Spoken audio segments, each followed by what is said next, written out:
कल इस बात पर चर्चा हुई कि किस प्रकार से हमें संत के पास या गुरु के पास नहीं जाना चाहिए, जो कि पहले अध्याय में बताया गया था। दृष्टांत के रूप में भगवान के अपने ही पुत्र और जदवंशियों के बारे में उनका उदाहरण लेते हुए बताया गया था। जो कि गलत तरीके से गए थे, उनकी परीक्षा लेने के लिए गए थे, तो परिणाम क्या होता है? जदवंश का नाश होता है। क्योंकि जो महात्माओं का श्राप है वो कभी भी खाली नहीं जाता। दूसरे अध्याय में यह कथा प्रारंभ होती है कि किस प्रकार से हमें संत के पास या गुरु के पास जाना चाहिए, हमारा उनके साथ कैसा व्यवहार होना चाहिए। यानी पहले व्यतिरेक के रूप में हुआ, ऐसे नहीं जाना चाहिए, और दूसरे अध्याय में फिर विधि क्या है, विधि पूर्वक हमें जाना चाहिए जिससे हमारा कल्याण हो। यहाँ पर गुरु के रूप में जो कि देवर्षि हैं, नारद जी हैं, और शिष्य के रूप में स्वयं भगवान श्री कृष्ण के पिता वसुदेव महाराज और उनकी माता देवकी जी। उनकी पूजा करने के पश्चात सुंदर आसन पर उनको बिठाया, पूजा किया, आरती इत्यादि करने के बाद उनसे प्रश्न पूछा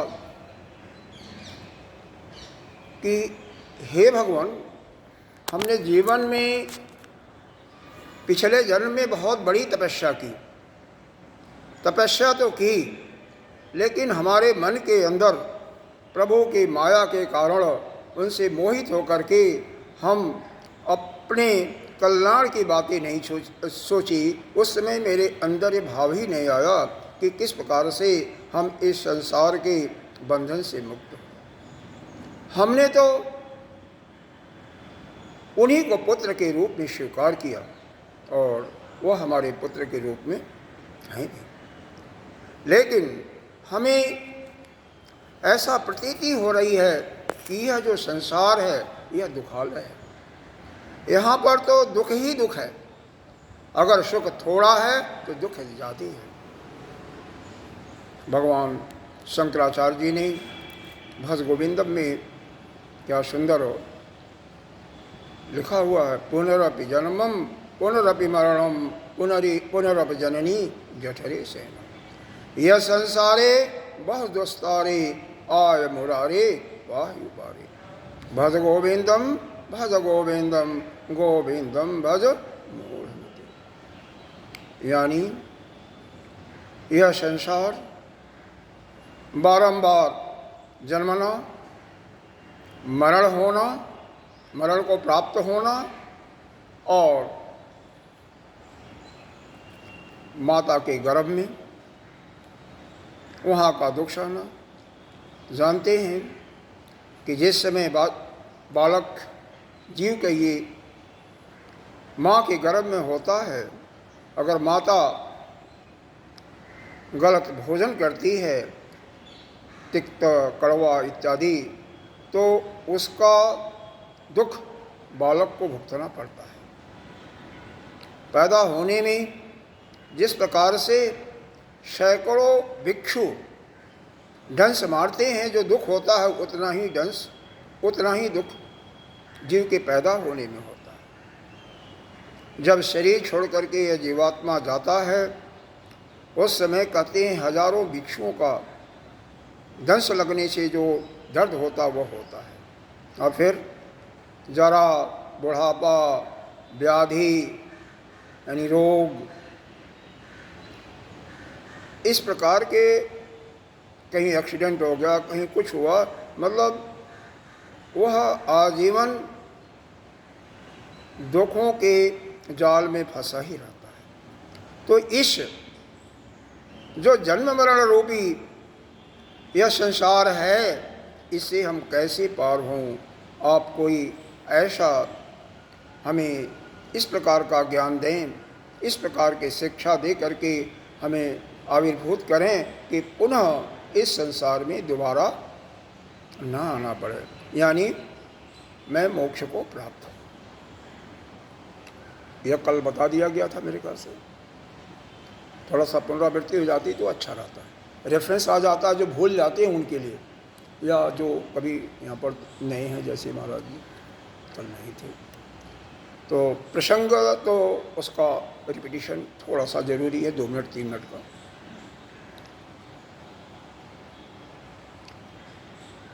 नारद जी बहुत प्रसन्न होते हैं, कहते हैं जो प्रश्न आपने पूछा है वह मंगलकारी है। ऐसा ही प्रश्न एक बार मिथिला में राजा उस समय निमि हुआ करते थे, उनके यज्ञ कर रहे थे। उनके यज्ञ में 9 जोगी आए थे और उन्होंने भी इसी प्रकार से प्रश्न पूछा। वह जोगी कौन थे? तो बताया गया कि मनु के ही संतान थे प्रियव्रत, और उन्हीं के कुल में आगे जा कर के पैदा हुए थे एक भगवान के ही अंश जो थे, जैनियों के आदि गुरु भी माने जाते हैं, और उन्हीं के 100 पुत्र हुए थे। उनमें से 9 पुत्र जो है जोगी निकल गए। 81 कर्मकांडी हुए, 9 द्वीपों के राजा बना दिए, और एक की कथा तो बार बार सुनते हैं, भरत, वो ज्येष्ठ पुत्र थे। खैर, तो यह ऋषभ देव महाराज यह भगवान के ही अंश अवतार थे, और उन्हीं के यह 9 जोगी के पुत्र हुए थे, वह इनके यज्ञ में आते हैं। यहाँ पर थोड़ा सा एक राजा निमि कौन है, इनके विषय में थोड़ा चर्चा कर लेते हैं, जो कि कल नहीं बताया गया था। राजा निमि को विदेह राज कहते हैं, और उन्हीं के नाम के कारण विदेह की परंपरा पूरा जनकपुर में जो भी राजा आता गया उनके कुल में हर एक का नाम क्या पड़ा? विदेह राजा। यह जो राजा राम त्रेता युग में रामा अवतार में हुए थे, जिनको हम विदेह कहते हैं, जनक को उनकी पुत्र माँ सीता जी थी, उनका नाम था शिखध्वज। यह तो जैसे आजकल देखते हैं गांधी परिवार में क्या हो रहा है, गांधी सबके आगे लग रहा है। तो था गांधी कोई और, लेकिन उनके पूर्वजों में लगाने वाली एक उपनाम, पदनाम। क्या हुआ था? ये घटना घटी थी। राजा निमि ने सोचा कि इस शरीर का कुछ पता नहीं है कब तक यह श्वास चले, किस समय इस शरीर को छोड़ करके हम चले जाएंगे। उसलिए उन्होंने एक यज्ञ करने की बात सोची। तो यह हुआ, यज्ञ में बहुत बड़े बड़े पंडितों को बुलाया गया। तो इसका मुख्य आचार कौन होगा? तो कल तो बता दिया गया कौन कौन 4 होते हैं, जिसमें कौन कौन होते हैं। ऋतज जो होते हैं, ब्रह्मा होते हैं, और जो उच्चारण करता होता, उद्गाता, बताया गया था। तो वशिष्ठ जी अब देखिए कितने समय से, सतयुग से लेकर के आ रहे हैं त्रेता युग में। तो वशिष्ठ जी के पास ये जाते हैं। हमेशा हमारी परंपरा रही है, किसी महात्मा के पास, गुरु के पास, संत के पास जाते हैं कुछ प्रश्न पूछने के लिए, या उनसे किसी चीज़ के लिए आज्ञा लेने के लिए तो उनके लिए नारियल उसमें होता था या समझा लेकर के जाते थे। उनको प्रणाम किया उन्होंने, जो अपनी परिपाटी थी, और पूछा, हे गुरुवरों, हम एक बहुत बड़ा यज्ञ करना चाहते हैं और वह यज्ञ निष्काम भाव से है। हमें कुछ चाहिए नहीं इस संसार में। यज्ञ दो प्रकार के होते हैं मुख्य रूप से, एक तो सकाम और दूसरा निष्काम। सकाम में विधि का ठीक तरह से पालन किया जाता है, मंत्र का उच्चारण भी सही तरीके से ब्राह्मण लोग करते हैं, तो जो उसकी कामना होती है वो पूर्ण होती है, चाहे वह इस लोक की हो या परलोक की हो, देहांतर के बाद। लेकिन जो निष्काम, जिसको कुछ भी नहीं चाहिए, सभी कामनाओं से वह मुक्त हो चुका है या लगभग मुक्त हो चुका है, लेकिन उसको फिर कोई कामना नहीं ये प्रकार से है कुछ पाने की, तो वह जो निष्काम यज्ञ करता है उसमें थोड़ी बहुत त्रुटि भी हो जाती है तो भी भगवान उसको क्षमा कर देते हैं। आपने सुना होगा कि वाल्मीकि महाराज जो रत्नाकर नाम के डाकू थे, पहले नारद जी के ही कृपा से वह महर्षि वाल्मीकि बन गए, महान ऋषि बन गए। मरा मरा कह करके कोई विधि का पालन नहीं, केवल उस भगवान के नाम का उच्चारण होता है।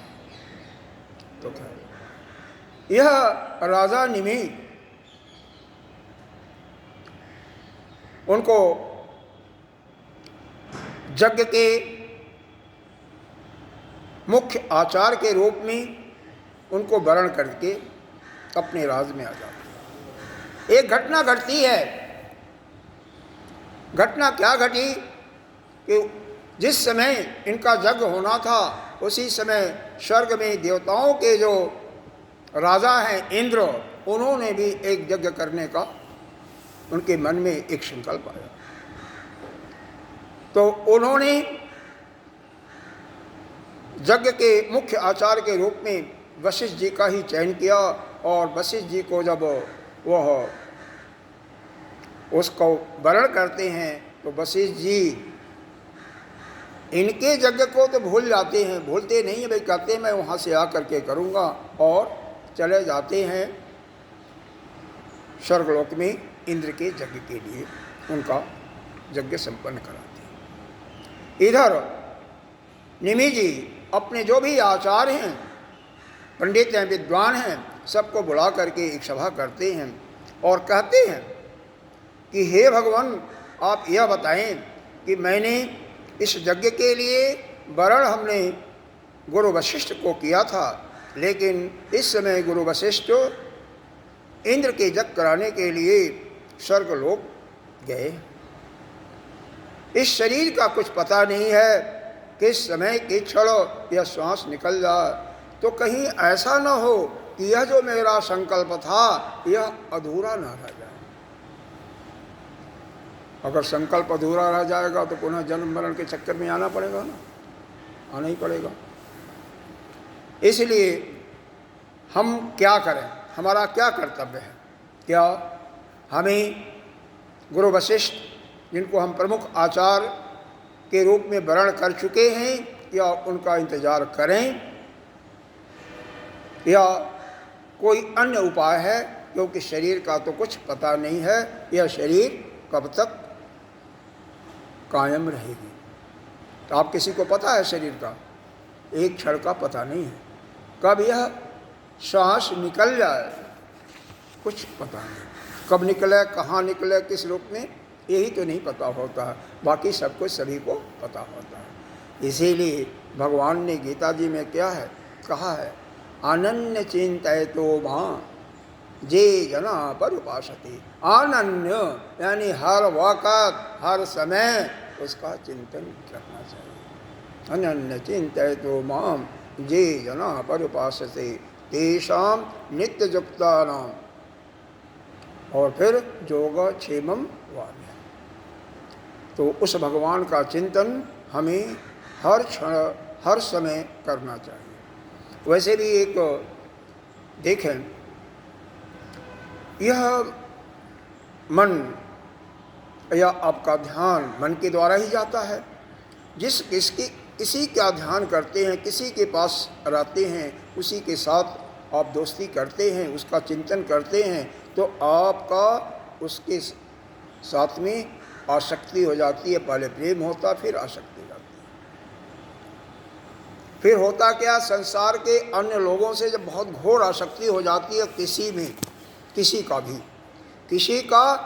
में, तो बाकी संसार से उसकी विरक्ति हो जाती है। होती है कि नहीं होती? केवल हर समय खाना पीना उठना बैठना, जैसे एक ले सकते हैं, एक लड़का लड़की को ले सकते हैं, या कहते हैं कि इसी प्रकार से अगर यह जीव की आसक्ति उस प्रभु से हो जाए तो क्या कहना, उसका तो उसी समय कल्याण हो जाता है। तो वह कैसे हो सकता है? उसके लिए ही है कि हमेशा सोते बैठते खाते पीते हर क्षण उसी का चिंतन किया करें। उस भक्त के आगे के ध्यान में और किसी का आए ही नहीं स्वरूप, न किसी वस्तु का, न किसी देश का, और न किसी जीव का। तो वह जो परमात्मा है, वह जो जिसको आप ब्रह्म कहते हो या सोपाधिक ब्रह्म के रूप में कहो या निरुपाधिक ब्रह्म में, वह आपको अपना लेता है और फिर वह अपना ही स्वरूप उसको बना लेता है। उदाहरण के तौर पर बहुत से भक्त हुए हैं, उनको आपने देखा है। खैर, लेकिन कारण क्या है? खैर, अभी एक कथा पूरी नहीं हुई, कथा तो पूरी कर दें, नहीं तो रह जाएगा। क्योंकि ऐसा है कि अभी ये चल रहा है कि मन जिधर जाता है, जिधर ध्यान करता है, उसी में रम जाता है ना? भगवान में रम जाएगा तो फिर बाकी यह कथा क्या हो रही है इसका भान नहीं रहेगा, तो फिर भगवान ही रहेंगे। श्रीमद् भागवत के अंदर देखा, सुखदेव महाराज कथा कह रहे हैं, सुनने वाले जो जजमान है कौन है? राजा परीक्षित है। सुखदेव भगवान ने कभी भी उनके